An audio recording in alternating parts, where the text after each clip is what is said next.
자, 그래서 프린터리아 교재 있으신 분은 29페이지를 보시고 없으신 분은 굳이 안 봐도 됩니다. 어차피 29페이지 그 내용이 이렇게 막 들어있지 않으니까. 자, 우선은 광물이라고 하는 것은 사전적으로 정의를 어떻게 하고 있는 거냐면 자연 상태에서 산출될 수 있는 무생물의 고체 이렇게 우선 표현을 합니다. 그러니까 세 가지 조건이 되고 있다는 얘기지. 자연에서 만들어져야 되는 것이고, 그 다음에 생명이 없어야 되는 것이고, 액체, 기체, 고체 중에서 고체 상태로 존재하는 것들이라고 볼 수가 있는 것인데, 예를 들면 실험실에서 만들어지게 되는 인공 다이아몬드와 같은 경우에는 광물로 보지 않는다라는 것이고, 당연히 생명이 있으면 안 될 것이고, 그 다음에 상온에서 액체나 기체로 존재할 수 있는, 특히 수은처럼 액체로 존재할 수 있는 것들은 광물이 아니다, 이렇게 표현하고 있는 겁니다. 그래서 이것도 이제 사전적으로 이렇게 표현되고 있는데 좀 더 엄밀히 말해보자면 얘 같은 경우에는 암석을 깼었을 때 이 물리적, 화학적, 광학적 특징을 가질 수 있는 최소 단위, 이것을 광물이라고 하고 있는 것들이죠.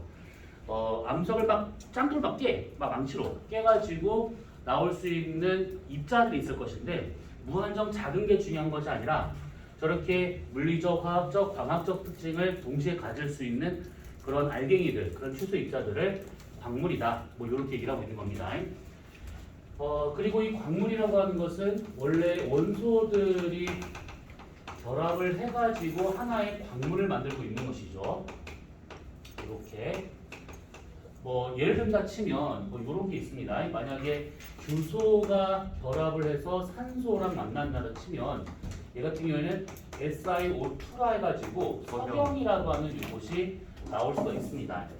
이거 지금 화학 반응식을 쓴 게 아니에요. 지금 이거는. 자, 이 석영과 같은 경우는 보통 우리가 보석을 치면 수정이다라고 표현하게 되고 우리가 이용한다 그러면 유리 정도라고 생각하시면 되는데 SiO2와 같은 경우에는 사실 규소와 산소가 1대2로 결합할 수도 있고 1대4로 결합할 수도 있고 1대1로 결합할 수도 있습니다. 그러니까 여러 가지 형태가 되고 있는데 어쨌든 간에 이렇게 원소끼리 결합을 해서 광물을 만들 수 있구나 정도로 봐주시면 돼요. 그 다음에 이런 광물들이 모여가지고 암석을 만들고 있더라라는 얘기죠. 대표적인 것이 자연에서 볼 수 있는 장석, 정장석이나 다른 상관없는데 이것과 방금 있던 이 석영과 그 다음에 흑운모라고 하면 까만색 그 껍질처럼 생겨있는 그런 것도 있습니다. 이런 것들이 결합하게 된다고 하면 화강암이 나올 수 있다는 얘기죠. 화강암. 그래서 어쨌든 간에 이런 식으로 뭔가 계속 모여가지고 광물도 만들고 암석도 만들고 하더라, 뭐 이 얘기입니다. 자연에 존재하는 광물의 종수만 따져보자면 한 4천여 종이 되고 있는 중이고 이제 그것을 조금 더 넓게 본다고 하면 한 2,500여 종 정도까지는 나올 수가 있습니다. 근데 어쨌든 간에 많다 적다는 것은 중요하지 않고 우리가 여기서 한번 좀 하나하나 좀 따져볼 것인데 이거 할 때마다 참 많이 그렇긴 하지만 여러분도 힘들겠지만 나도 힘들어요. 그러니까 이거는 그냥 앞에 쓰는 것만 잘 정리했다가 나중에 공부하시면 됩니다. 자, 먼저 물리적 특징에서 우리가 볼만한 것들 몇 가지만 따져보도록 합시다. 자, 첫 번째, 결정형. 보통 이것을 결정질이라고 표현을 합니다. 결정질. 아니, 결정질이 아니라 겉모양이라고 보통 말을 하죠. 자, 이 겉모양과 같은 경우에는 이거는 이 광물을 구성하고 있는 원자들이 있죠. 안에 이제 원소들이 있을 것인데 그 원소들이 어떻게 배열하고 있는가에 따라 가지고 배열 구조에 따라서 얘네들의 겉으로 드러날 수 있는 모양이 정해지더라. 뭐 이런 것들입니다. 대표적으로 따져본다 치면 그 염화나트륨과 같은 암염과 같은 이런 것들은 이건 쓰기 귀찮으니까 알아서 그냥 쓰세요. 육면체 구조를 띠고 있는 중이죠. 육면체.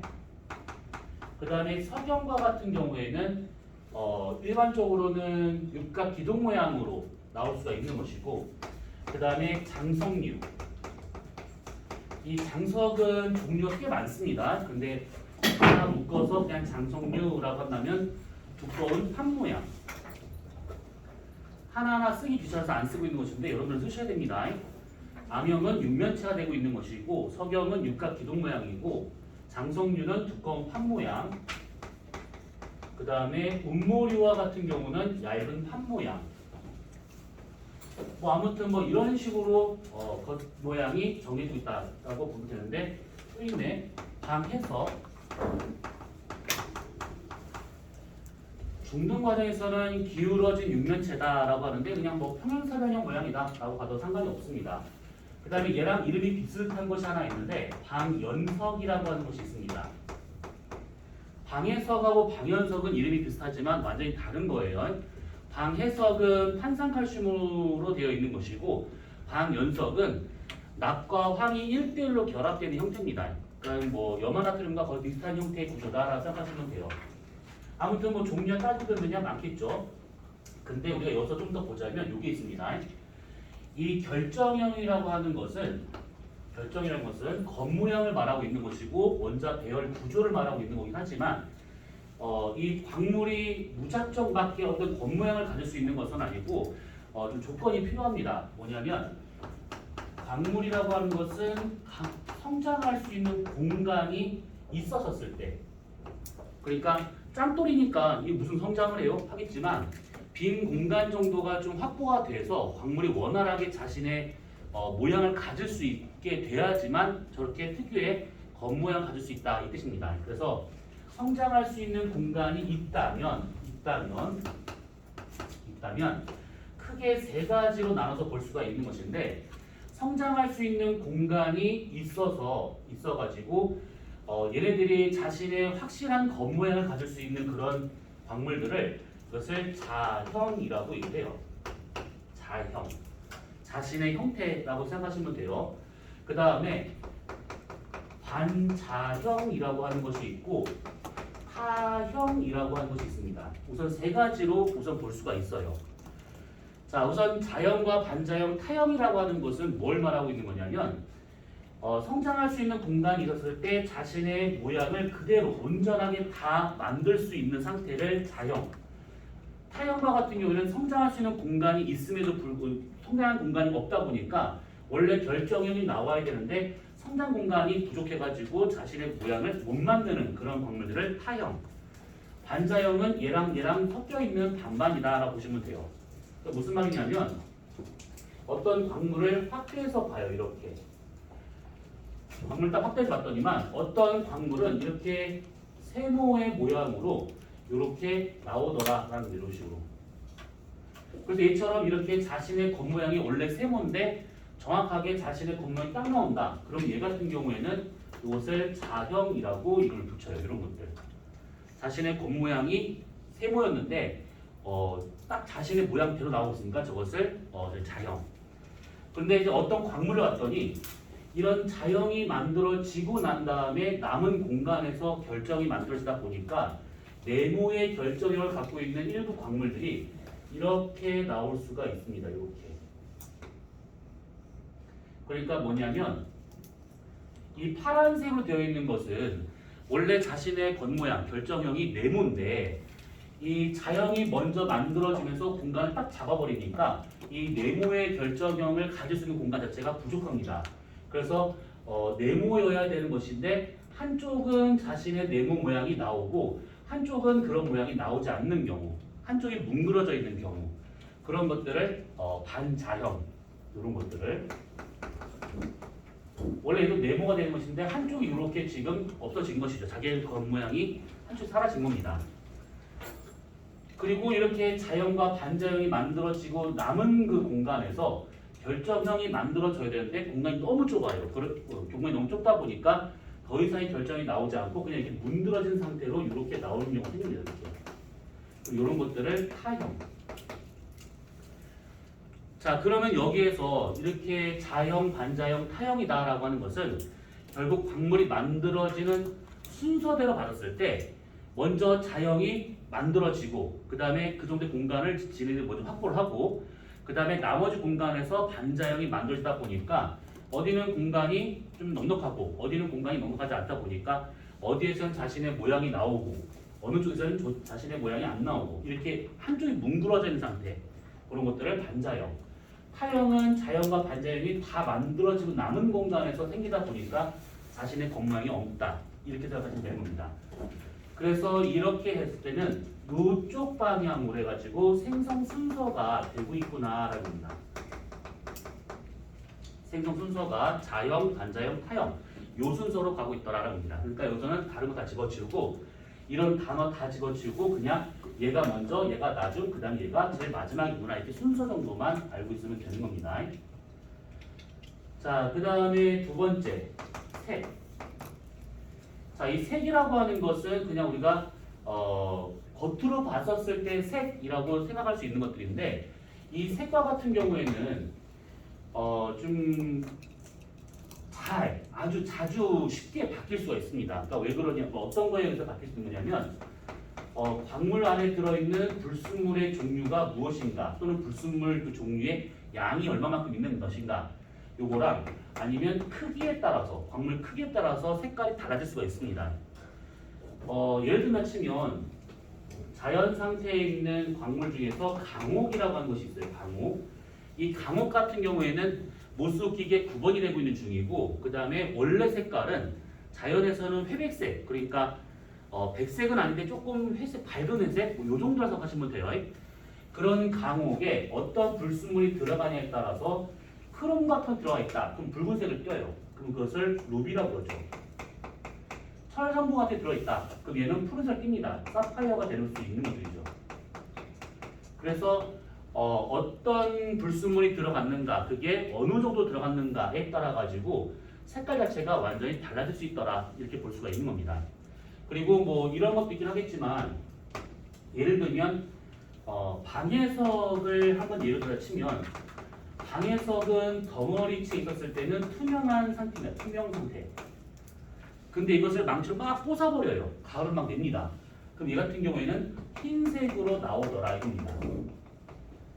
그래서 겉으로 볼 때 하고 그 다음에 가루를 내가지고 더 작은 입자로 간다 그러면 색깔이 조금씩 달라지고 있더라 이겁니다. 흰색인데 막 때렸더니만 검은색이 된다 이렇게 되는 건 아니고 입자 크기가 작아지면서 뭔가 좀 더 달라지더라 라고 생각하시면 돼요. 자, 그러다 보니까 이걸로 갖고는 이제 그 어떤 광물의 특징을 딱 얘기하기가 좀 애매합니다. 그래서 이것을 다르게 보는 것이 좋은 색이라고 하는 것이죠. 좋은 색. 자, 좋은 색이라고 하게 되면 중등관에서 이건 좋은 판에 긁어 나오는 색이라고 하는데 좋은 판이라고 하게 되면 초벌구이한 자기판이라고 보통 이렇게 얘기를 하는데 그럼 이게 무슨 판이에요? 그게 할 텐데 그냥 간단히 생각하면 그거야. 저기 욕실에 있는 타일 있죠. 벽에 붙어있는 타일. 그 타일의 한쪽 면은 매끈합니다. 유약을 발라놨기 때문에. 근데 타일의 뒷면을 만져보게 되면 까칠까칠해요. 그게 좋은 판이다 라고 보시면 돼요. 타일의 뒷면. 근데 어쨌든 간에 그런 식의 거기다 긁었을 때 나오는 색깔을 좋은 색이긴 하지만 사실은 엄밀히 말하면 굳이 거기다 꼭 긁지 않아도 돼요. 그냥 망치로 꽂아가지고 나오는 광물의 가루색 정도라 하면 그게 다 좋은 색이다 라고 보시면 되는 겁니다. 망치로 꽂아서 나오는 가루색 그것을 좋은 색이라고 얘기를 하게 됩니다. 자, 그러면 얘 같은 경우에 몇 가지가 있는데 우선은 중동에서 많이 다뤄지는 거 황철석과 같은 경우는 노란색이죠. 황동석도 겉으로 볼 때는 색깔이 노란색입니다. 여기서 황철석이라는 것은 황과 철이 결합된 상태를 말하고 있는 것이고 얘는 황과 구리가 결합된 상태를 말하고 있습니다. 그 다음에 금과 같은 경우에도 겉으로 봤을 때 노란색이 나오죠.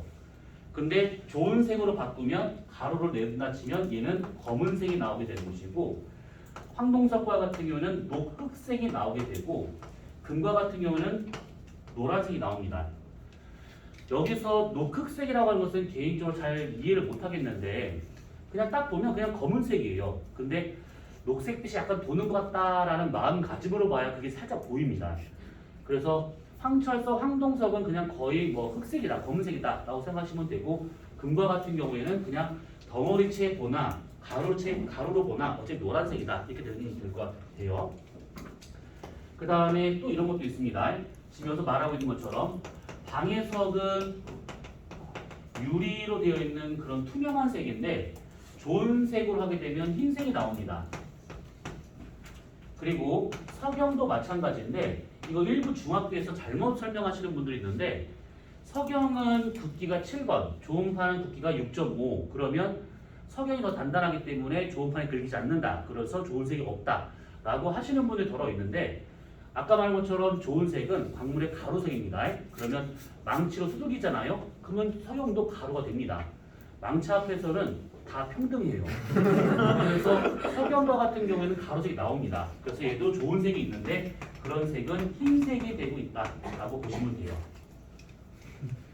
그 다음에 또 누가 있냐 저기 흑은모. 흑은모와 같은 경우는 겉으로 볼 때는 검은색인데 얘를 가로로 여기면 마찬가지로 흰색이 나옵니다. 장송류와 같은 경우에는 그 종류가 꽤 많다라고 아까 있었는데 색깔도 되게 다양합니다. 뭐 노란색도 있고 약간 뭐 어떻게 약간 초록색 빛을 도는 것도 있고 주황색 빛 나는 것도 있고 여러 가지 있습니다. 근데 그런 거 다 부숴버리면 똑같이 흰색 나와요. 장성류라고 하는 것은 장석, 장돌, 짱돌 그러니까 흔히 볼 수 있는 짱돌이다 생각하시면 돼요. 흔히 볼 수 있는 짱돌들. 밖에 나서 쌍 보면 색깔 다양하잖아요. 근데 그런 거라 생각하시면 돼요. 망치를 가면 부숴버리면 흰색 나옵니다. 자, 그 다음에 네 번째 굵기. 자, 굵기라고 하는 것은 우선은 누구 때문에 이 단단한 정도가 결정되는 거냐면 결국 얘는 그 광물을 구성하고 있는 원자들 있잖아요. 이 원자들의 결합력에 의해서 결정이 되는 겁니다. 얼만큼 단단하게 묶여 있는가 뭐 요것들인데 얘와 같은 경우에는 크게 몇 가지 변수가 있는 것이 먼저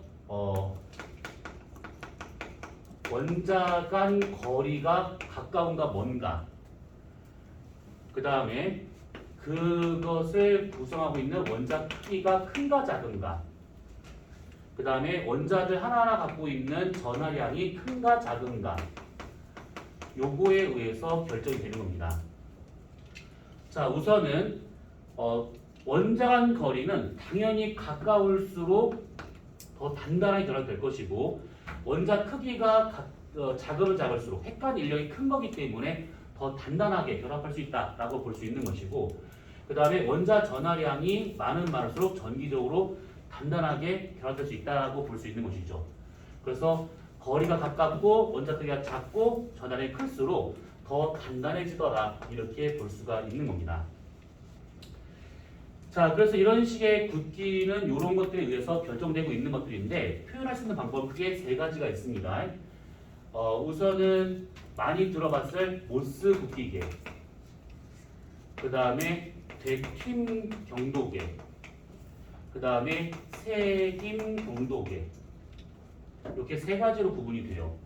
자, 우선은 이렇게 됐을 때 모스 굵기계는 두 광물을 서로 긁어봅니다. 서로 긁어가지고 누가 긁히는가, 누가 긁히고 누가 긁히지 않는가, 누가 더 단단하고 누가 더 무른가 요거를 판단하고 있는 것들 이게 모스 굵기계. 되튠 경도계라고 하는 것은 서로 이제 충돌을 시켜봅니다. 그래서 누가 깨지고 누가 깨지지 않는가 이걸 보는 겁니다. 근데 모스 굵기계나 되튠 굵기계나 둘 다 정확하게 얘가 어느 정도의 압력을 버티는지 모릅니다. 그러니까 누가 더 강하다, 약하다 이것만 알고 있는 거기 때문에 얘는 상대적인 값이구나 이렇게 보시면 돼요. 근데 세김 경도와 같은 경우는 직접 압력을 가해가지고 얘가 몇 뉴턴에서 깨지는가를 보는 겁니다. 그래서 얘는 절대값이 되고 있더라 이 얘기죠. 모스 굵기계를 훨씬 더 자주 사용하기 때문에 되튠 경도계를 따로 사용하지는 않습니다. 그래서 여러분들은 요것만 기억을 하고 있으면 되는 것들이에요. 그래서 모스 굵기계 1번부터 쭉 보자면 가장 무른 거 활석, 그 다음에 석고, 이거 아마 1학년 때 다 외우고 있었을 겁니다. 평석, 그 다음에 인회석, 그 다음에 정장석, 그 다음에 석영, 그 다음에 황호, 강호, 금강석 이렇게 표현하고 있는 것들이죠. 자, 1번부터 10번까지 이렇게 나열을 할 수가 있는 것인데 설마 중학생 1학년 때도 아마 그렇게 알고 있을 것인데 금강석이 10번이고 활석이 1번이니까 금강석이 10배 단단해요. 이렇게 생각하지는 않겠죠. 그냥 순서만 나열한 겁니다. 만약에 지금 여기 있는 사람들 지금 키가 다 제각각인데 제가 만약에 1번부터 10번까지 키 순서를 다 세워놨어요. 이렇게. 그럼 10번, 1번보다 10배 키가 크냐? 그건 아니죠. 자, 그러면 여기서는 이렇게 되고 있는 것들인데 그냥 요거는 그냥 간단하게 얘기해봅시다. 자, 이 활석과 같은 경우에는 지금 요 분필처럼 이렇게 만지면 그냥 막 묻어나옵니다. 그래서 이거 같은 경우에는 흰색의 어떤 그런 분필, 진짜 분필처럼 생기는 그런 거라 보시면 되는 것이고, 그 다음에 석고화 같은 경우에는 요거 그냥 볼 때는 유리처럼 되어 있습니다. 유리. 근데 무르기가 2번이에요. 그래서 얘 같은 경우에는 유리처럼 되어 있지만 망치로 막 꽂아버리게 되면 흰색의 가루가 나옵니다. 그게 여러분들이 뼈 부러지면 깁스하는 그 석고라 생각하시면 되는데, 이런 석고화 같은 경우에는 요거는 좀 얘기를 해야겠네. 얘 같은 경우에는 증바람이에요. 증바람. 그러니까 암염도 마찬가지고 석고도 마찬가지인데 바닷물이 증발을 해가지고 바닷물 속에 있던 염류들이 쌓이는 겁니다. 그게 굳어진 게 염화나트륨이 굳어지면 암염이 나올 수 있는 것이고, 황산염 계통이 굳어지게 되면 석고가 나오고 있는 겁니다.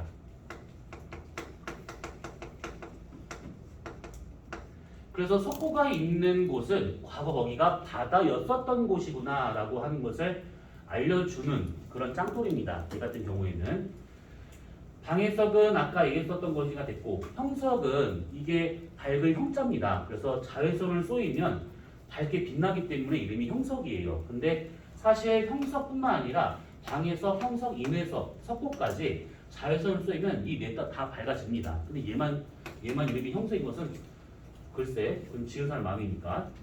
자, 그 다음에 인회석과 같은 경우에는 이게 아무 데서나 나타나지 않는 것이고, 얘가 저 거식이 뭐냐, 저기 온천이 나올 수 있는 뜨거운 물 있잖아요. 그런 뜨거운 물이 있는 곳에서 이런 인회석이 발견될 수 있습니다. 그래서 만약에 뜨거운 물을 찾는다, 그러니까 온천을 찾아야 되는 그런 상황이다. 그러면 지열을 판단하거나 아니면 인회석이 있는가 없는가 이거를 판단해서 볼 수가 있는 것들이죠. 그 다음에 이 정장석이라고 하는 것은 아까 했던 그 장석, 그건 종류가 꽤 많습니다. 그 많은 것들 중에서 내가 만약에 망치로 짱돌을 딱 쳤어요. 딱 쳤는데 내가 친 방향대로 만약에 얘가 그대로 쪼개진다. 그러면 정장석, 정방향 쪼개짐, 정장석. 그리고 얘가 탁 쳤는데 사선분량 쪼개진대요. 그럼 이것은 사장석. 뭐 그거 말고도 뭐 칼리장석도 있고 뭐 여러 가지가 있습니다. 근데 우리는 정장석하고 사장석하고 두 가지 정도만 기억을 해두시면 돼요. 특히 정장석은 여기서 한번 나오지만 사장석은 뒤에 암수에 또 나올 겁니다. 그래서 이거를 잘 기억을 해두셔야 합니다. 특히 이거 고용체라고 해가지고 이따가 광물의 화학적 성질을 할 때 그때 좀 더 얘기를 하게 될 것들이거든요. 자, 그 다음에 석영, 황호, 강호, 금강석 여기는 다 보석이죠. 석영은 그 자수정 뭐 이런 것들 다 들어봤을 겁니다. 불순물 함량에 따라서 투명한 유리로 나오는 경우도 있고 보라색으로 나오는 경우도 있고 노란색인 연수정으로 나오는 경우도 있고 뭐 여러 가지가 있습니다. 황옥은 이렇게 보면 그런가 보다 할 텐데 보석으로 치면 토파지가 되고 있는 중이고, 강옥은 아까 이 것처럼 루비하면 사파이어 될 수 있는 것이고, 금강석과 같은 경우는 다이아몬드죠. 아무튼 요렇게. 그래서 굿기라고 하게 되면 이런 식으로 되고 있더라 라고 생각하시면 되는 겁니다. 자, 그 다음에 5번째 자성. 자서의 성질을 갖고 있는가 아닌가 이걸 말하고 있습니다. 그러니까 N극과 S극이 있는가 없는가 요거를 판단하고 있는 것인데, 대표적인 경우로 뭐가 있냐면 자철석이라고 하는 것이 있습니다. 자철석이라고 하는 거 이거 어디서 들어봤다는 느낌이 좀 들어야 됩니다. 어디서 이 얘기 했을까? 자철석을 판 운동할 때 판이 뭐야? 판. 판에서 그 발사능 연계에서 나오는 발산 연계 해저 확장설 얘기할 때 우리 했었죠. 그 해령 근처 네. 해령 거기 근처에서 해양판에서 이 띠 줄무늬가 같이 나온다라고 하는 그 부분에서 우리가 자철성 얘기를 좀 했었습니다. 과거 지구 자기장이 정자압기냐 역자압기냐 이걸 판단할 수 있는 것들. 광물에서는 얘기는 이걸로 끝나요. 그런데 해저 확장설에서는 그렇게 좀 보는 것도 있으니까 그 부분을 좀 더 자세히 보시면 될 것 같습니다. 자, 6번째 깨짐. 깨짐하고 쪼개짐하고 구분을 잘 못하시는 분들이 있는데 깨짐과 쪼개짐은 그 딱 쳐졌을 때 규칙성이 있는가 없는가 요 차이입니다. 규칙성이 있는가 없는가 요 차이가 되고 있는 것인데 얘 같은 경우는 그냥 불규칙하게 산산조각 나는 경우를 말하고 있는 것들이에요. 이거 얘가 불규칙하게 되고 있다는 것은 원자들의 배열 상태가 어떤 패턴이 없다라고 생각하시면 돼요. 무슨 말이냐면 만약에 원자들이 이런 식으로 그냥 공 모양으로 똘똘 뭉쳐있어요. 어떤 특정한 패턴 없이 이렇게. 그러면 내가 얘를 망치를 탁 치잖아요. 그러면 방향성 없이 그냥 이런 식으로 다 부서지는 것이죠. 이게 깨짐입니다. 그래서 보통 깨짐이다 라고 한다고 치면 이 원자들 간의 결합력이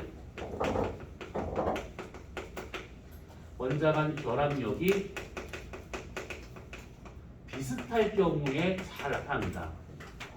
원자 간 결합력이 비슷할 경우 강하게 결합되어 있든 약하게 결합되어 있든 그게 중요한 것이 아니고 결합력이 주변과의 원자들 사이에서 비슷할 정도가 된다고 하면 방향성 없이 그냥 깨질 수가 있더라 이 얘기죠.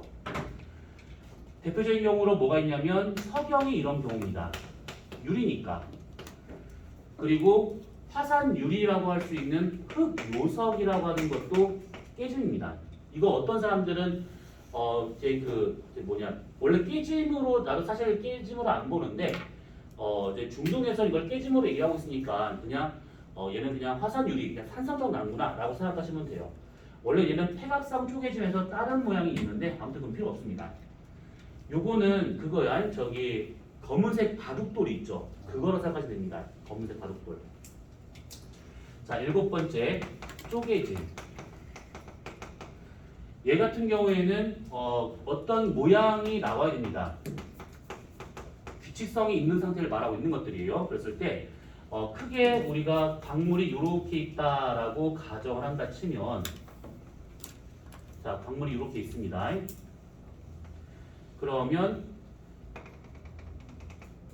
아무튼 못해 그려보고 자, 그랬을 때 내가 얘를 망치로 딱 쳤어요. 이렇게 그랬더니만 요렇게 위아래로 이런 식으로 얘가 쪼개졌대요. 이런 경우는 이거 한방향 쪼개짐이라고 합니다. 한방향 쪼개짐. 근데 한방향 쪼개짐이 지금 딱 그림 보니까 위층과 아래층으로 구분이 돼요. 그래서 이것을 한방향 쪼개짐을 보통 층상 쪼개짐 또는 판상 쪼개짐이라고 이렇게 표현합니다. 자, 그러면 이렇게 나타날 수 있는 광물이 누가 있냐라고 하면 운모류가 대표적인 것이 운모류가 이렇게 되고 있어요. 그러니까 뭐 흑운모, 백운모, 금운모 이런 것들이 다 한방향 쪼개짐이구나 이렇게. 그리고 내가 얘를 망치로 탁 쳤더니만 이렇게도 쪼개지고 이렇게도 좀 쪼개졌다라고 보잖아요. 그럼 요것만 길게 지금 뭔가 나오고 있다는 얘기죠. 길게. 그래서 이런 것들을 두방향 쪼개짐이라 하게 되고 기둥처럼 나오기 때문에 주상 쪼개짐 또는 바늘처럼 가늘게 나오면 침상 쪼개짐 이런 식으로 표현을 합니다. 그래서 대표적인 경우가 뭐가 있냐면 요거 저기 누구냐 각성석 또는 오수기 두 번째인 석고.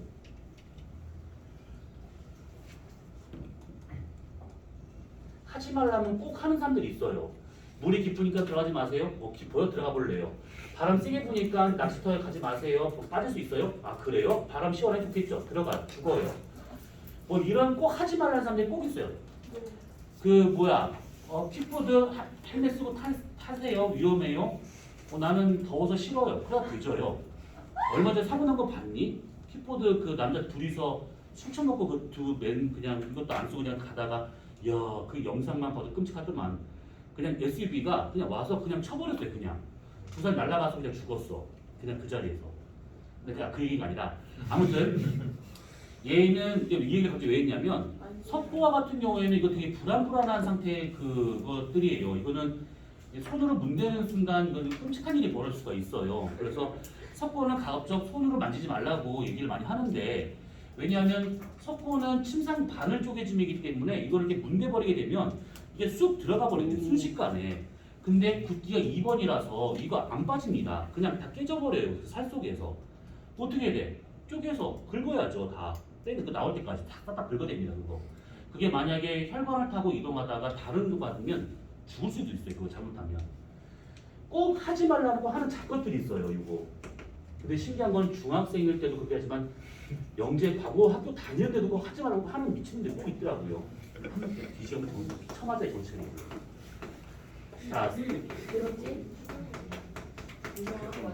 자, 세 방향 쪼개짐.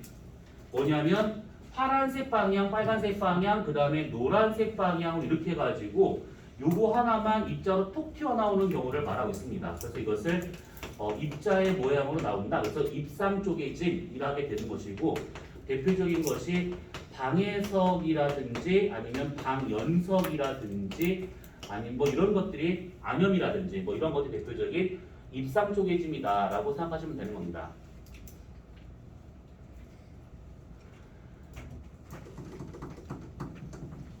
자, 그 다음에 8번째 비중이라고 하는 것이 있습니다.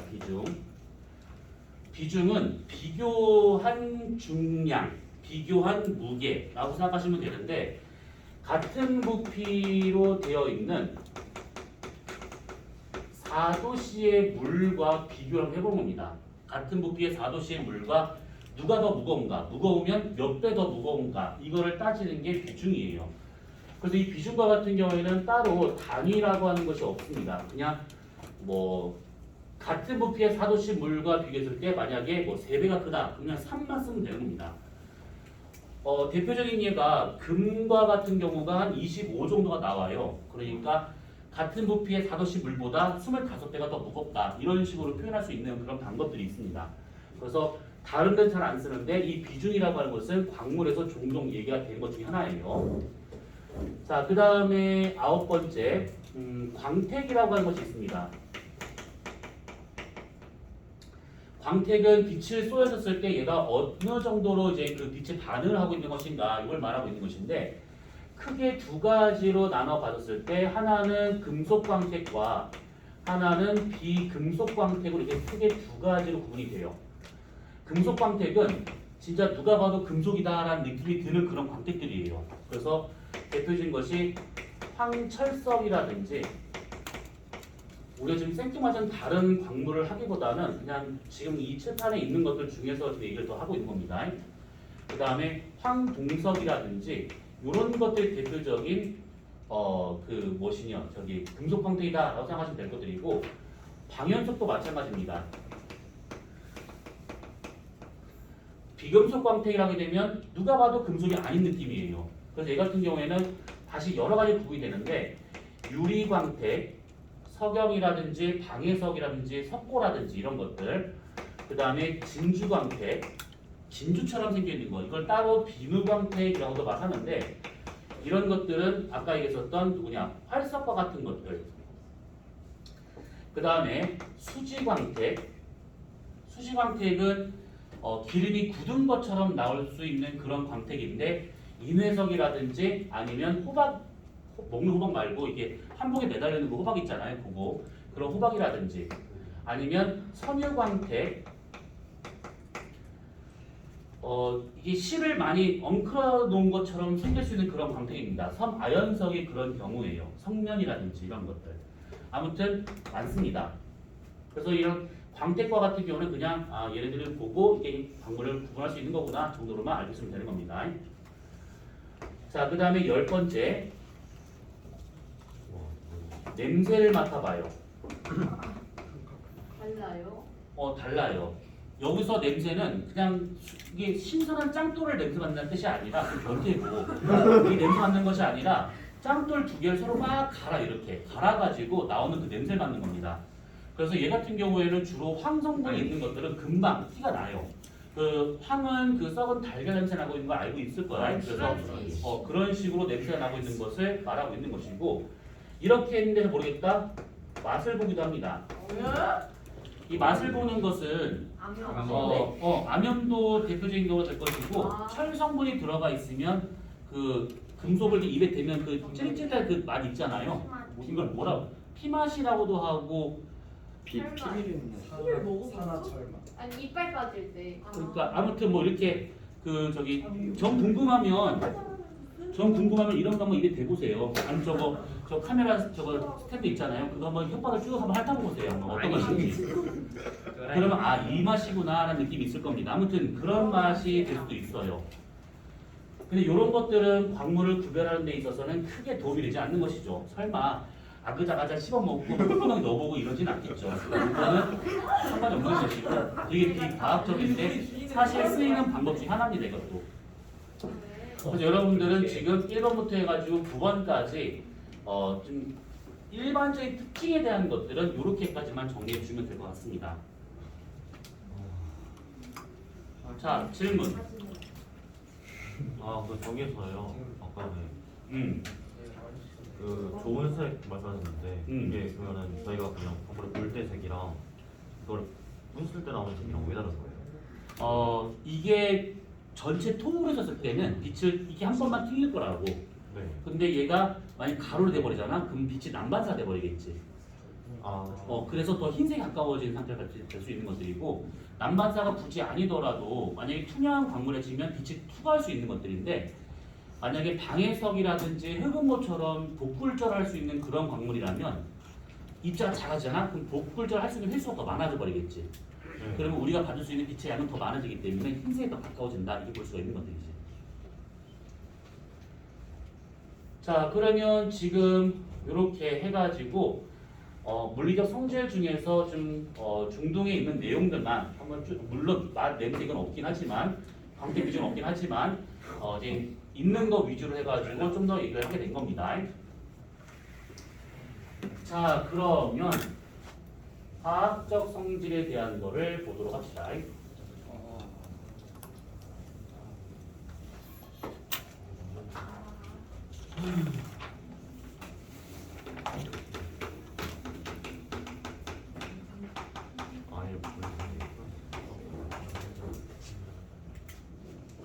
자, 광물의 화학적 성질이라 하게 되면 크게 세 가지가 있어요.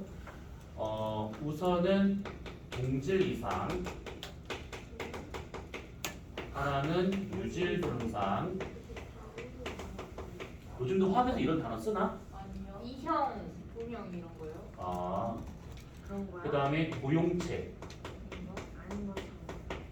이렇게 세 가지의 특징이 있습니다. 그래서 이거를 먼저 하기 전에 간단하게 얘기를 해보자면, 동질 이상이라는 것은 동질, 같은 성분인데 이상, 다른 모양으로 생길 수 있는 것들.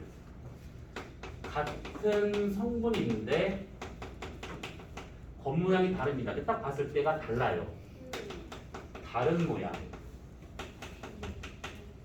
근데 유질 동상은 유가 비슷할 유자입니다. 그래서 비슷한 성분인데 같은 모양, 동상이니까 같은 모양 나오는 것들을 유질 동상이라고 하고 있는 것이고, 고용체라고 하는 것은 화학 성분이 살짝 다른 같은 광물을 말하고 있습니다. 같은 광물인데 화학 성분이 좀 달라요. 화학이라는 말을 굳이 쓸 필요 없고 그냥 성분이 좀 다르다 이렇게 보시면 돼요.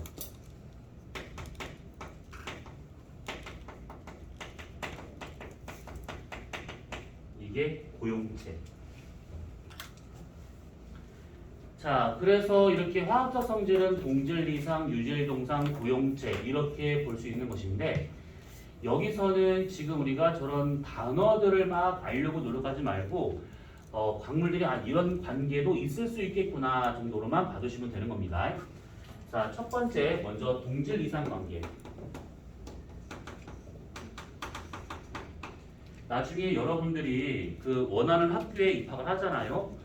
과학고를 만약 입학을 했다. 인천이나 진산이나 갔다. 그러면 1학년 1학기 때 이 광물 수업을 다시 또 하게 될 겁니다.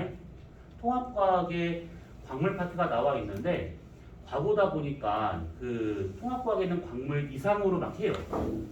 하고 있고 만약에 영재학교 입학을 했다. 그러면 1학년 1학기 때부터 코피 터져가면서 해야 될 겁니다. 광물의 신세계를 보여줄 거예요. 그래서 아무튼 원하는 학교를 입학을 했다. 그러면 이거는 그냥 워밍업이고 그때 가가지고 정말 입에서 짬돌 나오는 것 같아요. 이런 느낌 들 때까지 아주 열과성을 다해서 짬돌을 해드릴게요. 자, 우선 이 동질 이상 관계다라고 하게 되면 같은 성분인데 다른 모양이다라고 하는 것은 얘가 그 성분이 어디에 놓여 있는가 환경에 따라서 달라진다라고 생각하시면 됩니다. 여기서 말하는 환경이 춥네 덥네 이런 환경이 아니에요. 습하네 건조하네 이것이 아닙니다. 지구 내부 어디에 있는가, 압력이 어느 정도인가, 온도가 어느 정도인가 이걸 말하고 있는 겁니다. 자, 대표적인 경우로 탄소가 가장 대표적인 경우죠. 얘 같은 경우에는 그냥 우리가 일반적으로 알 수 있는 그런 환경에서는 흑연이라고 하는 연필 신거 같은 것들이 나타나게 돼요. 그리고 고온 고압에 놓이면 얘는 금강석이라고 해서 다이아몬드가 나올 수가 있습니다. 자, 근데 요거 말고 우리는 요걸 봐야 됩니다. 자, 이쪽을 온도라고 생각을 해보고 그 다음에 이쪽을 깊이 라고 보면 킬로미터 될 것이고 깊이에 따른 압력이다 라고 친다고 그러면 헥토파스칼이라는 요 단위를 쓰게 될 거예요. 자, 이렇게 되어 있었을 때 이 흑연과 금강석이 나타날 수 있는 압력 온도의 범위는 대략 이렇게 나타납니다. 이 선을 기준으로 해가지고 위쪽에서 나타나게 되면 흑연이 되고 있는 것이고 밑에의 환경에 놓이게 되면 금강석이 되더라 이겁니다. 자, 그러면 흑연과 금강석이라고 하는 것은 지금 딱 봤을 때 온도에 의해서 상태가 바뀌는 거야? 압력에 의해서 상태가 바뀌는 거야? 둘의 차이는 온도일까? 압력일까? 압력인 거. 압력이 되는 것이지. 둘 다 온도 범위가 중요한 것이 아니라 압력 범위가 더 중요한 겁니다. 그래서 흑연과 같은 경우에는 저압에서 주로 볼 수가 있는 것이고 금강석은 고압에서 볼 수가 있는 것인데 당연히 고압이 되면 온도가 높아지겠죠. 그래서 고온이라고 하는 말이 뒤에 붙는 겁니다. 저압이니까 당연히 온도가 낮아야 돼서 저온이라는 말이 붙는 겁니다. 근데 흑연과 금강석을 구분할 수 있는 변수는 온도가 아니라 압력이다 라고 보시면 돼요. 자, 이런 상태에서 실제 지구 내부의 온도 곡선 한번 그려보잖아요. 그러면 대략 이렇게 나타납니다. 이게 지구 내부의 실제 온도를 이렇게 깊이에 따라서 표현하게 되면 저렇게 나타난다라는 얘기인데 그렇다면 대략 여기 이전에 그러니까 깊이가 얕은 곳에서의 탄소 덩어리가 있으면 흑연이 될 수 있다라는 뜻이고 더 깊은 곳에 이런 식으로 탄소가 놓여있다라고 하게 되면 얘는 금강석이 될 수 있다 이렇게 생각하시면 되는 겁니다. 자, 그러면 얘네들이 이런 식으로 탄소가 어느 깊이에 있는가 다시 말하면 어떤 압력을 받고 있는가에 따라서 금강석 될 수도 있고 흑연이 될 수도 있는 것들인데 아까 이것처럼 온도보다는 압력의 영향을 더 많이 받습니다. 그래서 탄소 덩어리가 고압 환경에 놓이면 금강석이 잘 만들어져요. 어느 경우냐? 얘 같은 경우는 그래서 판이 서로 충돌하는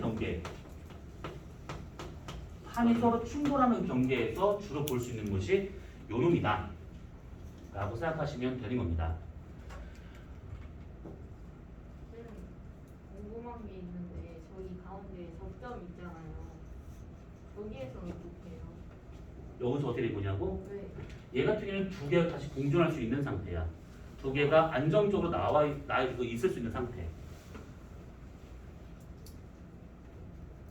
자, 그리고 탄소가 이렇게 되고 있는 것인데 얘랑 똑같은 환경 그래프로 성분만 다를 경우 탄산칼슘이라고 하는 것이 있는데 이 탄산칼슘도 마찬가지로 흑연과 이런 같은 범위 내에서 얘는 방해성이 나옵니다. 방해성. 탄산칼슘이 만약에 금광석과 같이 이런 깊은데 고온 고압 환경에 놓인다 그러면 아라고나이트라고 하는 것이 나와요. 이름이 좀 그런데 아무튼 이런 아라고나이트라고 하는 것도 탄산칼슘이지만 결국 같은 성분이지만 다른 환경에 놓이게 되면 저런 식으로 다르게 표현될 수 있겠구나라고 볼 수 있는 겁니다.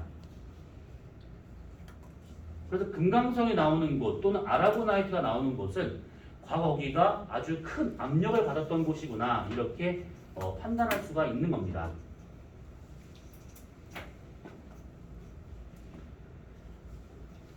자, 그 다음에 두 번째 유질동상. 비슷한 성분입니다. 예를 들면 이런 것들이에요. 무슨 CO3. 보통 이렇게 되어 있는 것들을 탄산염 광물이라고 합니다. 탄산염 광물. 자, 이 탄산염 광물에 여기에 어떤 원소가 붙냐에 따라서 이제 그 광물이 달라지는데 만약에 CaCO3 칼슘이 붙어 있대요. 그럼 이거 방해석이 됩니다. 만약에 앞에 철이 붙어 있대요. FeCO3. 그럼 이거 능철석이라고 이름이 되는 것이고요. 만약에 마그네슘이 붙어 있다. MgCO3다. 그럼 이거 마그네사이트라고 이름 붙여요. 망간이 붙어 있다. 능망간석이라고 합니다. 그러면 얘네들의 지금 이름을 알아야 되는 것인가? 아니죠. 그런 이름 뭐하러 알고 있어 이것을. 지질학자 아닌 이상은. 얘네들은 한 가지만 알고 있으면 돼요. 뭐냐면 유질, 동상이에요. 동상. 그러면 얘네 다 지금 처음 들어보는 짱돌 이름이죠? 네. 무슨 모양일까 이거를 다? 방에서 같은 거요? 이거 다 무슨 모양일까? 얘랑 똑같아 됩니다. 그러면 방에서 무슨 모양이지? 성행사라는 모양이죠. 기울어진 육면체. 처음 들어본 짱돌이라 하더라도 제가 탄산염으로 붙어있는 탄산염 광물들이니까 물론 모든 탄산염 광물이 다 저렇다는 뜻이 아니에요. 지금 쓰여있는 건 저 정도만 되는 겁니다. 그래서 방해석과 같은 모양인 기울어진 육면체가 되겠구나 이렇게 볼 수가 있는 겁니다.